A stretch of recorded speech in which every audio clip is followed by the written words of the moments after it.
what is Nanado's contribution and the entire NPP's contribution from 1992, and this question I want you to ask Akosua for me. From 1992 to 2024, today is what? 22nd April 2024. The NPP has not added any significant megawatt to our generation mix.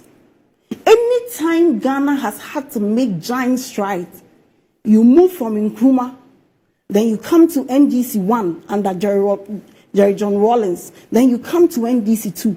The NPP has not added any significant generation power. Anytime we are having to talk about this energy issue, and I hear the NPP talk, maybe they should admit that they don't really understand the energy sector. Recently, when we met some of the people in the upstream sector, their concern is that the people there don't know, and yet they don't even want to listen to them too as industry players. The people where? The people managing the affairs. We have ECG, we yes, have technical expertise that are in state institutions. For the first time, you see the banter between ECG and PURC right. and things. Right. They don't know. They will not humble themselves and ask industry players. Because you see, the most dangerous thing is he who knows not. And knows not that he knows not. So this is where we are. Don't finish it. I don't even know the conclusion. Don't worry. I beg you. You see, so we're talking about electricity expansion.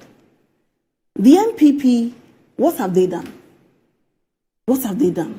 Because when we came to power in 2008, electricity coverage was just around 60.5%.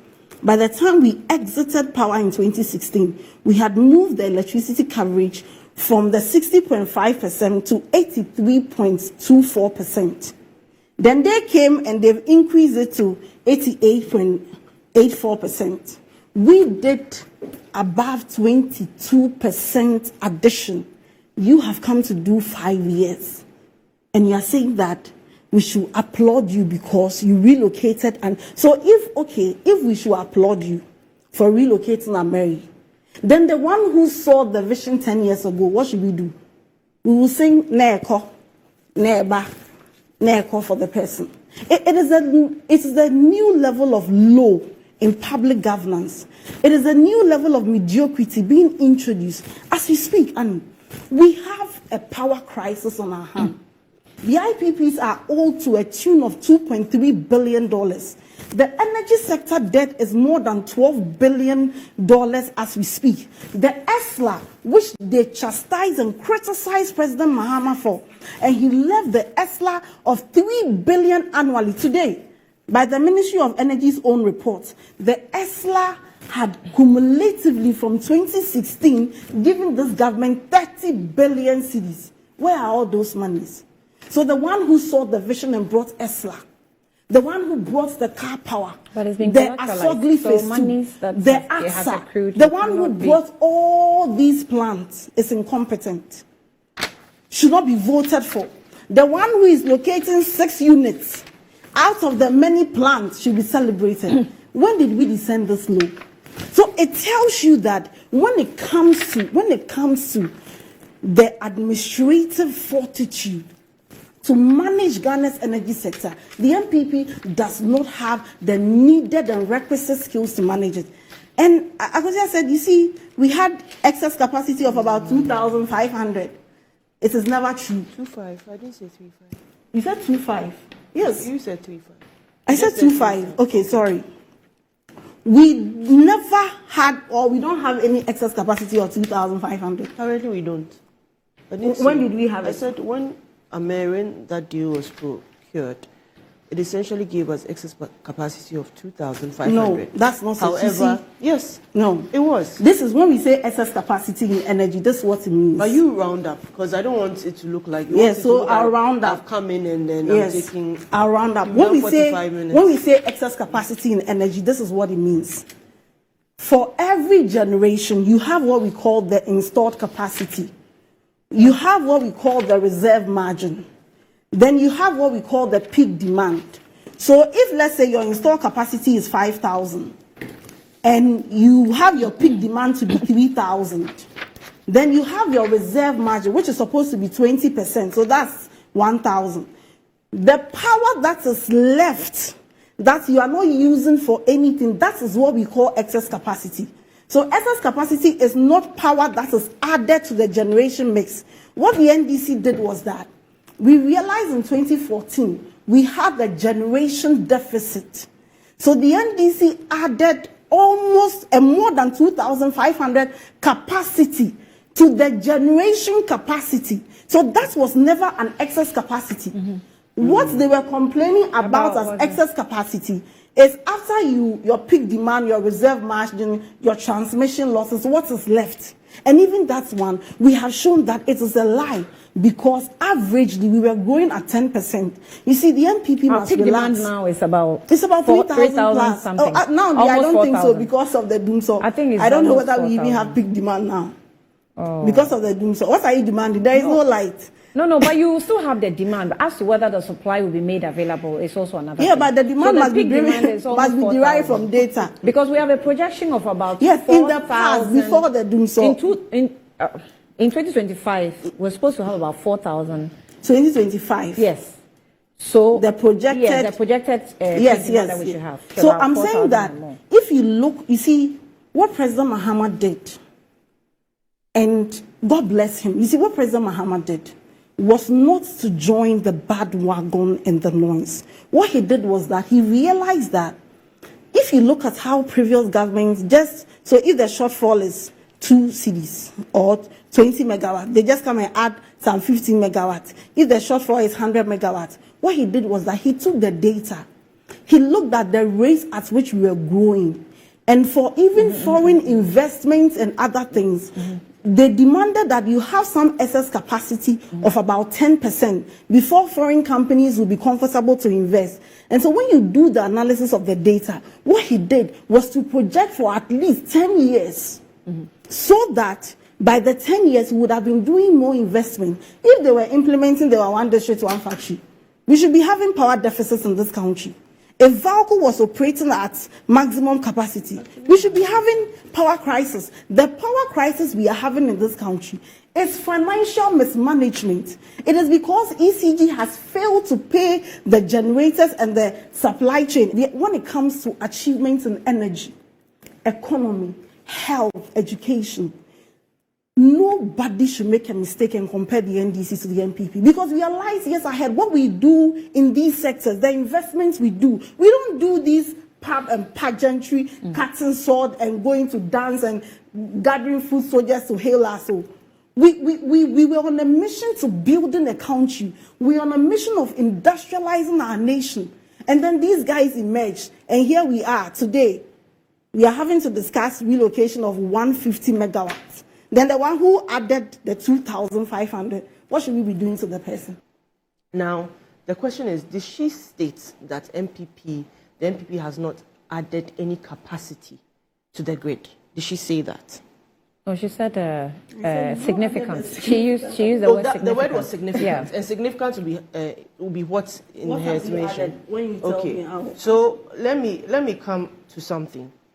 What I stated in the beginning, I'm holding on firmly to it.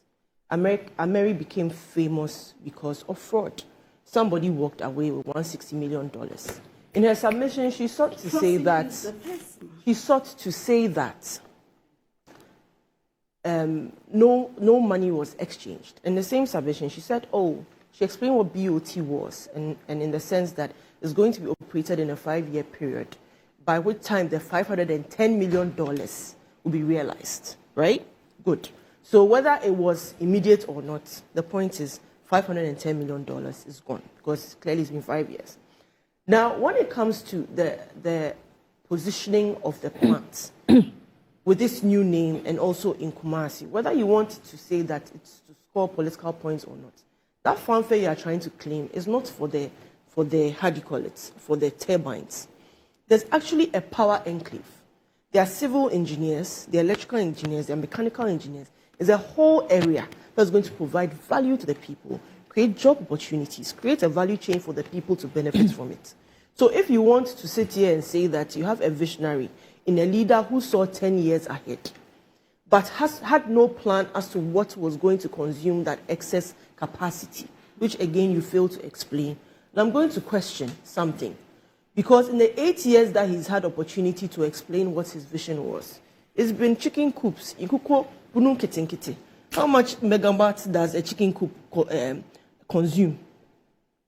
That you had 8 years to give or articulate your vision, and we are sitting here being told, it's being shoved down our throats that he's supposed to be a visionary and an energy expert in his own right.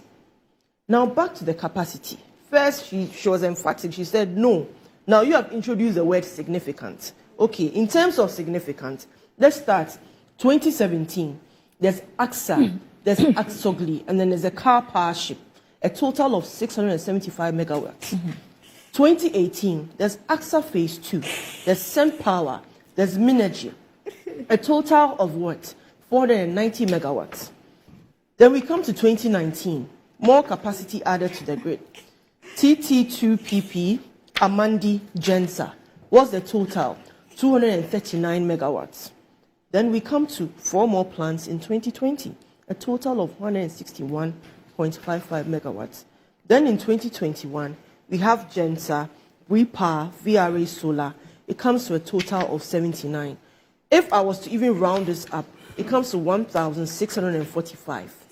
So your visionary who in one fell swoop,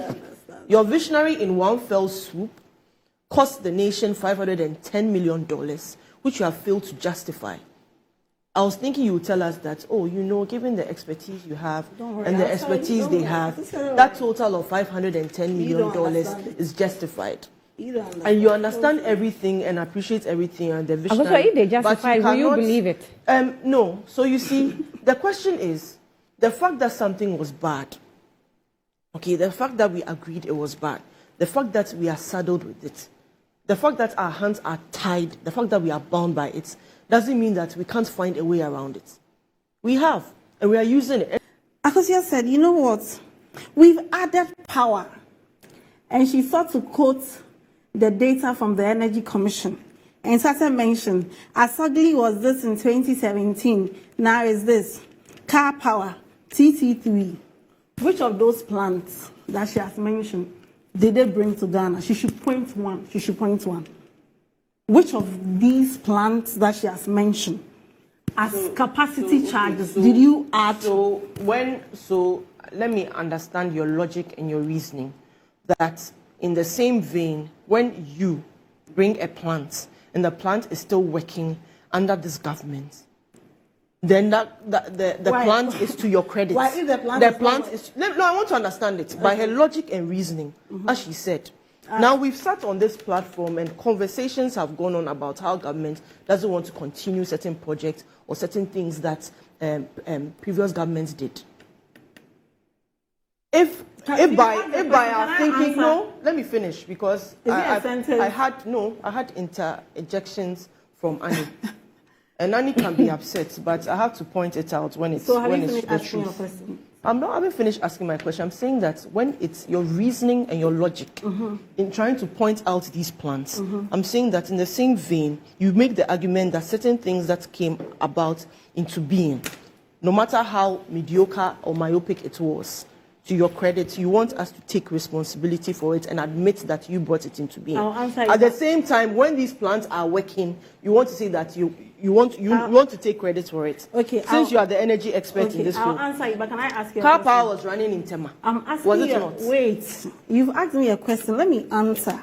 So the before answer I actually need, which hasn't been answered, and that was in the very beginning, was the value of the $510 million. Wait. That's where we start from. That was it actually $510 million? That question hasn't been answered.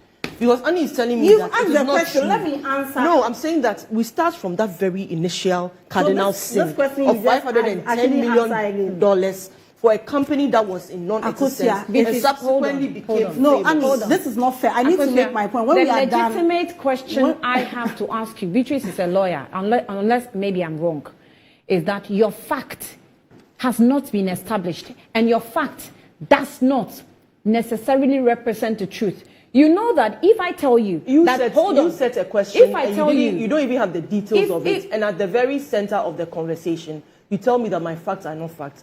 At the same time, some of the things that I've said were even new to you till you verified.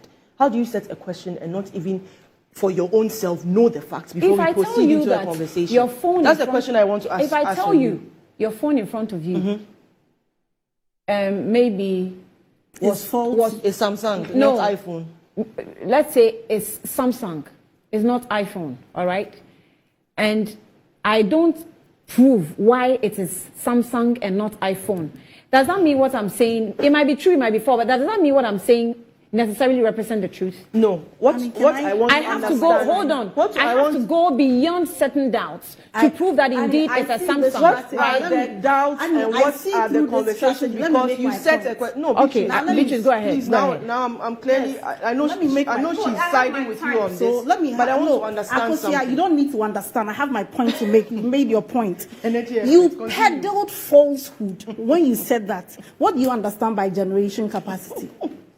Akosua obviously doesn't understand energy, and sometimes we all can't know everything. So you keep quiet, or you ask before you come on the show. This morning when I was coming on the show, I spoke to one of our members on the energy committee to seek clarification on certain things I had found. What was coming, like yes, I knew what was coming. I always come prepared. In the beginning, you didn't. No, I said on this note, she did well. To send to you. Yes. Because I didn't have it. But it's fine. That's your internal. So okay. I'm saying that all the plants Akosua has mentioned from the Energy Commission, Asogli, Car Power, TC3, none, not even one, did the MPP government bring to this country. The MPP government, you see, it is the hypocrisy and the duplicity of this government that is so annoying and sometimes nauseating. Listen to Akosua this morning. We paid excess capacity because President John Mahama brought excess capacity and we had to pay for it. Really? That's what you said. But you just said that. You said that. You said that. You created. Then you said. You created an avenue to explain what excess capacity was. Yes, I explained. Excess capacity she didn't understand. Is not. You don't need to go to. You don't need to take energy classes to understand excess capacity. But you have masters. 2,500 megawatts. Akosua has masters in the energy economics. But I don't. So why are you humble enough not to go on set and pretend I'm an energy expert? Please. Point is, my point is that Akosua, please, you've had your time. Be civil and let me have my time. My point is I'll be civil as long as the language is decent enough for my viewers. Point is that, Annie, my point is that the duplicity, the dishonesty sometimes can be very nauseating. You come to sit here and you are using the Energy Commission data. That's data I have perused very well because it is the basis for their claim that they added excess capacity. And all the plants you quoted, you did not even bring one to Ghana. All the plants you quoted were brought by the NDC government. What you have done is that she said that this government, the NDC government, brought take-home pay. You have renegotiated those plans on the same take-or-pay basis, and it is the basis of that capacity has increased. But if you were a government in your right senses, how do you say we have excess capacity and we are paying for it, but you are negotiating and adding on to the excess capacity? We actually Who don't have does that that? much excess capacity. Who does that? Today you don't have that much excess capacity. No, we don't. I said, and you see, it is the hypocrisy. You listen to comprehend, not to rebut. You listen to comprehend and not just to rebut. So I said in my submission that by 2017 there was 2,500. You said you haven't read. And on if you had read well, no, because if you had read, you would have seen. I'm smart enough. You have seen that you are just misusing data. I'm smart enough. All right, so Larry says that Annie, are you a guest or a host?